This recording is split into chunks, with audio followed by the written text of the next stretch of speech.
Shooting में FISU world championship 2024 का आयोजन नई दिल्ली के doctor Karni Singh shooting range में हुआ। हिमाचल ने आओ और सौर ऊर्जा परियोजनाएं स्थापित करने का पहल शुरू किया। हाल ही में उत्तर प्रदेश की पहली तंबाकू मुक्त गांव जो है मेरठ की नंगली किठौर बना। दिल्ली के सराय खाले चौराहे का नाम जो है बदल करके बिरसा मुंडा चौक कर दिया गया है। पीएम मोदी ने नई दिल्ली में इंदिरा गांधी खेल परिसर में पहले बोडोलैंड महोत्सव का उद्घाटन किया। हाल ही में अमरावती कैपिटल प्रोजेक्ट के लिए 13,500 करोड़ रुपए के ऋण के लिए वर्ल्ड बैंक और एडीबी के साथ समझौता किया गया। हाल ही में यूएन हैबिटेट और संघाई नगर पालिका का वैश्विक स्थिरता पुरस्कार जीतने वाला भारत का पहला शहर तिरुवनंतपुरम बना। हाल ही में तमिलनाडु ने स्नेक बाइट को नोटिफाइड डिजीज घोषित किया, अधिसूचित बीमारी घोषित किया। हाल ही में वरिष्ठ नागरिकों के लिए पहला भुगतान समाधान जेनवाइज यूपीआई एक्सिस बैंक के सहयोग से लॉन्च किया गया। हैदराबाद एयरपोर्ट को डिजिटल इनोवेशन के लिए वैश्विक पुरस्कार मिला। आईएसएससी बेंगलुरु ने पर्यावरण के अनुकूल बायोडिग्रेडेबल फोम बनाया। जौलजीबी मेला उत्तराखंड के पिथौरागढ़ में उद्घाटन किया गया। विश्व शौचालय दिवस, राष्ट्रीय एकता दिवस, अंतर्राष्ट्रीय पुरुष दिवस, ये तीनों जो है 19 नवंबर को मनाया गया। राष्ट्रीय एकता दिवस, नेशनल इंटीग्रेशन डे, ये इंदिरा गांधी के जन्म दिवस पर मनाया जाता है जो 19 नवंबर को मनाया जाता है। हाल ही में अमेरिका में अंतर्राष्ट्रीय छात्रों के स्रोत के रूप में चीन को पीछे छोड़कर भारत इससे आगे निकल गया है। संजय मूर्ति को देश का नया सीएजी नियुक्त किया गया। सीएजी की नियुक्ति आर्टिकल 148(1) में दिया गया है इसका प्रावधान। पहले सीएजी भारत के एडमंड डरमंड थे और आज़ादी के बाद जो है पहले सीएजी भी नरसिंह राव बने थे। भारत आईओए के समर्थन से 13 से 19 जनवरी 2025 तक दिल्ली के आईजीआई स्टेडियम में पहले खो खो विश्व कप की मेजबानी करेगा। हाल ही में एयर एक्सपो अबू धाबी में शुरू हुआ। चौथे राष्ट्रीय फिन स्विमिंग चैंपियनशिप में वेस्ट बंगाल शीर्ष पे रहा। 4 दिवसीय वैश्विक मृदा सम्मेलन नई दिल्ली में शुरू हुआ और वर्ल्ड डे जो है 5 दिसंबर को मनाया जाता है। हाल ही में तीरंदाज ज्योति सुरेखा वेन्नम ने लग्जमबर्ग में जीटी ओपन में महिलाओं की कंपाउंड स्पर्धा में स्वर्ण पदक जीता, जबकि पुरुषों में ये रजत पदक अभिषेक वर्मा ने जीता। हाल ही में जनमत संग्रह द्वारा गैबोन में नए संविधान को मंजूरी दी गई है। Andhra cricket association women's cricket operation के लिए मिताली राज को मेंटर नियुक्त किया गया है। 50वें अखिल भारतीय पुलिस विज्ञान सम्मेलन का उद्घाटन गांधीनगर में किया गया गृह मंत्री अमित शाह के द्वारा। हाल ही में टाटा शतरंज इंडिया ब्लिट्ज खिताब मैग्नसन कार्लसन ने जीता और वहीं फीमेल में कैटरीना लैग्नो ने जीता। अनीस सरकार विश्व स्तर पर सबसे कम उम्र के फीडे शतरंज खिलाड़ी बने जो मात्र 3 साल के हैं। G20 शिखर सम्मेलन 2024 का आयोजन ब्राज़ील में किया गया और जो रियो डी जेनेरियो में किया गया। इसका थीम था एक न्यायपूर्ण दुनिया और एक टिकाऊ गृह का निर्माण।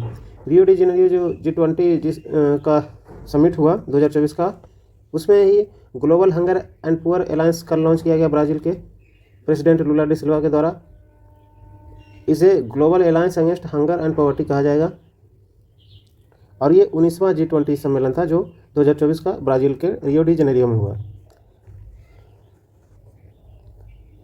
और इस G20 का जो अगला समिट होगा 2025 में वो साउथ अफ्रीका में होगा। G20 में टोटल 19 देश और एक यूरोपियन यूनियन और एक अफ्रीकन यूनियन शामिल है। G20 का कोई हेडक्वार्टर नहीं है। अग्नि मिसाइल सिस्टम के जनक रामनारायण अग्रवाल को अग्नि मैन ऑफ इंडिया के नाम से जाना जाता है, जबकि डॉक्टर एपीजे अब्दुल कलाम को मिसाइल मैन ऑफ इंडिया और टेसी थॉमस ये मिसाइल वुमेन ऑफ इंडिया के नाम से जानी जाती है। विश्व बाल दिवस 20 नवंबर को, जबकि राष्ट्रीय बाल दिवस 14 नवंबर को डॉक्टर नेहरू के जन्मदिन के अवसर के रूप में मनाया जाता है। हाल ही में छत्तीसगढ़ राज्य के घुड़मासर गांव को संयुक्त राष्ट्र ने सर्वश्रेष्ठ पर्यटन गांव का दर्जा दिया। ग्रेटर नोएडा के वेनेट विश्वविद्यालय भारत के पहले अंतर्राष्ट्रीय पैडल टूर्नामेंट की मेजबानी करेगा। क्वाड शिखर सम्मेलन 2024 का यूएसए में हुआ था, जिसका थीम रहा था multilateral solution for a better tomorrow, जबकि 2025 का ये समिट क्वाड का जो है वो भारत होस्ट करेगा। कोल इंडिया को हाल ही में प्रतिष्ठित ग्रीन वर्ल्ड पर्यावरण पुरस्कार से सम्मानित किया गया। मिस चार्म इंडिया 2024 का ताज शिवांगी देसाई ने जीता। संयुक्त राष्ट्र सैन्य अभ्यास पूर्वी प्रहार का आयोजन अरुणाचल प्रदेश में किया गया। संयुक्त विमोचन जो एक multilateral annual joint humanitarian assistant and disaster relief है, इसका आयोजन 18 से 19 नवंबर को किया गया अहमदाबाद और पोरबंदर में। इसमें शामिल तीनों सेनाएं थी, आर्मी, नेवी, एयरफोर्स, और उसके अलावा कोस्ट गार्ड फोर्स भी इसमें भाग लिया था। हाल ही में एशियन यूथ क्लाइंबिंग चैंपियनशिप में भारत की जोगा पूर्ति ने महिलाओं की अंडर 18 स्पीड क्लाइंबिंग स्पर्धा में रजत पदक जीता। गयाना की सरकार ने पीएम मोदी को सर्वोच्च राष्ट्रीय पुरस्कार द ऑर्डर ऑफ एक्सीलेंस देने का घोषणा किया और गयाना को ही कैरेबियन का अन्न भंडार कहा जाता है। राफेल नडाल ने टेनिस में से संन्यास लेने की घोषणा कर दी है। भारत का पहला नाइट सफारी पार्क लखनऊ में विकसित किया जा रहा है। भारत की पहली है, जबकि यह विश्व की 5वीं नाइट सफारी पार्क होगी। कंपटीशन कमीशन ऑफ इंडिया ने मेटा पर 2013 करोड़ रुपये का जुर्माना लगाया है। दुबई स्पोर्ट्स काउंसिल ने 4 प्रमुख वैश्विक खेल हस्तियों को अपना खेल राजदूत नियुक्त किया है, जिसमें हरभजन सिंह क्रिकेटर हैं, सानिया मिर्जा टेनिस खिलाड़ी है, खबीब और पैट्रिक सिवरा जो एक फुटबॉलर है। गोवा में 55वें international film festival of India 2024 में अंतर्राष्ट्रीय जूरी की अध्यक्षता आशुतोष गोवारिकर करेंगे और आशुतोष गोवारिकर ने जो प्रसिद्ध फिल्में दी हैं वो है लगान और जोधा अकबर जैसी फिल्में आशुतोष गोवारिकर ने दिया है। 8वां वुमेन्स एशियन ट्रॉफी जो हॉकी का है वो भारत ने जीत लिया फाइनल में चीन को हरा करके, और ये भारत की 30वीं ट्रॉफी थी जो साउथ कोरिया के बराबरी कर दी है। तो टॉप पे एशियन वुमेन्स ट्रॉफी में साउथ कोरिया और भारत 3-3 ट्रॉफी जीत कर पहले स्थान पे आ गई है। और इसका आयोजन बिहार के राजगीर में हुआ।